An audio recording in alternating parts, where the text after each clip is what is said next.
ఇప్పుడు ఇంతకుముందు వెంకటేశ్వర రెడ్డి గారు అన్నారు, ఇక్కడ ఏది జరిగినా బాధ్యత ప్రభుత్వానిదే, అక్కడ పరిపాలిస్తున్న ప్రభుత్వానిదే అని చెప్పి ఆయన స్పష్టంగా చెప్పాడు. అంటే ఈ రోజు ఎన్డీఏ కూటమిదే, అంటే ఇక్కడ ఏం జరిగినా ఎలాంటి ఇష్యూస్ జరిగినా ఎన్డీఏ కూటమిదే కాబట్టి మీరు దగ్గరుండి అల్లరి సృష్టిస్తున్నారా అన్నది కూడా నాకు ఇప్పుడు ఆయన మాటల ద్వారా నాకు అర్థమవుతుంది.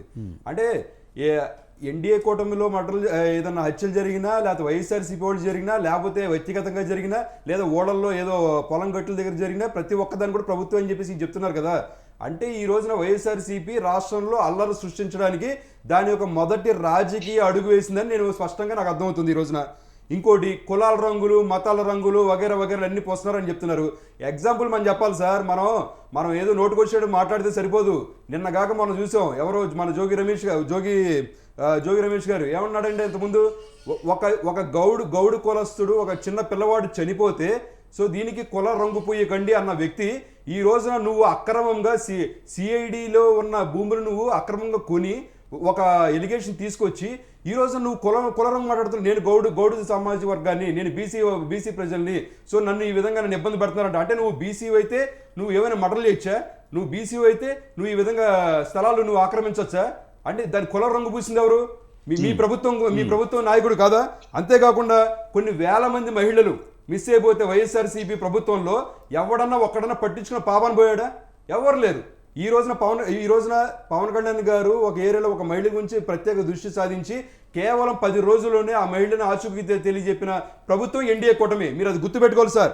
ఈ రోజు దాడులు అంటున్నారు, దాడులకి మొదట తెరతీసింది ఎవరు? వైఎస్ఆర్సీపీ ప్రభుత్వం కదా. ఎలక్షన్స్ జరుగుతున్నప్పుడే పులవర్తి నాన్నగారి మీద ఏ విధంగా మీరు అఘాయిత్యం చేశారో మనం చూడలేదా? ఖచ్చితంగా ప్రభుత్వం వీళ్ళందరి మీద చర్యలు తీసుకుంటుంది. మీరు ఎక్కడ కూడా భయపడొద్దండి. ఈ రోజున రాజధానిలో నేను అవి చేస్తాను ఇవి చేస్తాను చెప్పి ఎంతో మందిని మోసం చేసిన ప్రజలు కూడా ఉన్నాయి ఇక్కడ.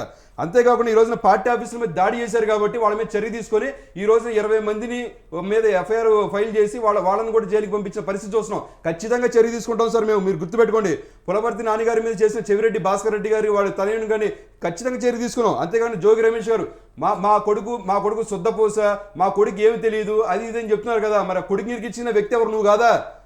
ఇంకా నువ్వు మళ్ళీ మాట్లాడుతావు సిగ్గులాగా మీడియాల ముందుకు వచ్చి. ఈ జోగి రమేష్ గారిని సూటిగా ప్రశ్నిస్తున్నారు. ఈ రోజున మనం రేషన్ బియ్యం 1,47,00,000 రేషన్ కార్డులు ఉండి కొన్ని వేల టన్నులు మన ప్రజలకు పంచిపెడుతుంటే వాటిని కూడా అక్రమంగా దొంగిలించి మన రీసెంట్గా జూన్ 28, 29 తారీఖుల్లో రైడ్ చేస్తే 50,000 టన్నులు దొరికింది సార్.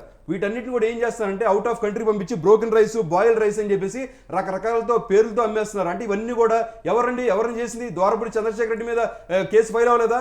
ఇలాగ ప్రతి ఒక్కళ్ళ మీద కేసు ఫైల్ చేస్తుంది సార్. ఈ రోజున ఎన్డీఏ కూటమి చర్యలు తీసుకుంటుంది అంటే ఖచ్చితంగా ప్రూఫ్లతో సహా నువ్వు తప్పు చేస్తేనే నువ్వు ఖచ్చితంగా దొరుకుతావు. ఈ రోజున మేము తెలుగుదేశం ప్రభుత్వం ఎక్కడ కూడా తప్పు చేయలేదు కాబట్టి స్వచ్ఛందంగా మనం దొరకగలుగుతున్నాం. స్కాములు లేని పార్టీ తెలుగుదేశం పార్టీ, వివాదాలు లేని పార్టీ తెలుగుదేశం పార్టీ, ప్రజలకు మంచి చేసే పార్టీ తెలుగుదేశం పార్టీ, బడుగు బలహీన వర్గాల బాగుకోరే పార్టీ తెలుగుదేశం పార్టీ. అందుకని ఈ రోజున అప్పుడు 1983లో పెట్టిన పార్టీ ఈ రోజు కూడా అంత వైభవంగా జరుగుతుందంటే అది కేవలం మేము చేస్తున్నాం. సరే సార్, మీరు మా మాట మాడితే మేము బడుగు బలహీన వర్గాలు మేము చేకూరుతాం, ఇది చేస్తాం అది చేస్తాం అని చెప్పి మీరు చెప్పారు కదా.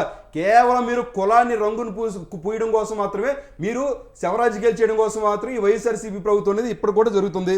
ఈ రోజున ఎన్డీఏ కూటమి ఏర్పడిన తర్వాత అన్న క్యాంటీన్లు ఓపెన్ చేసాం సార్. ఎంత ఇది సార్, ఒక మీరు కూలి బతుకులు బతికే వాళ్ళకి, రిక్షాలు దొక్కునే వాళ్ళకి, రైతులకి వీళ్ళందరూ కూడా ఒక సిటీకి వస్తే ఎక్కడ చూసినా 100 రూపాయలు, 200, 300 రూపాయలు భోజనాలు పెడుతుంటే 5 రూపాయలు భోజనం పెడుతుంది సార్ స్వచ్ఛంగా. మరి ఇది సబ్జెక్టే మీరు గుర్తుపెట్టుకోవాలా. ఇది సబ్జెక్టే.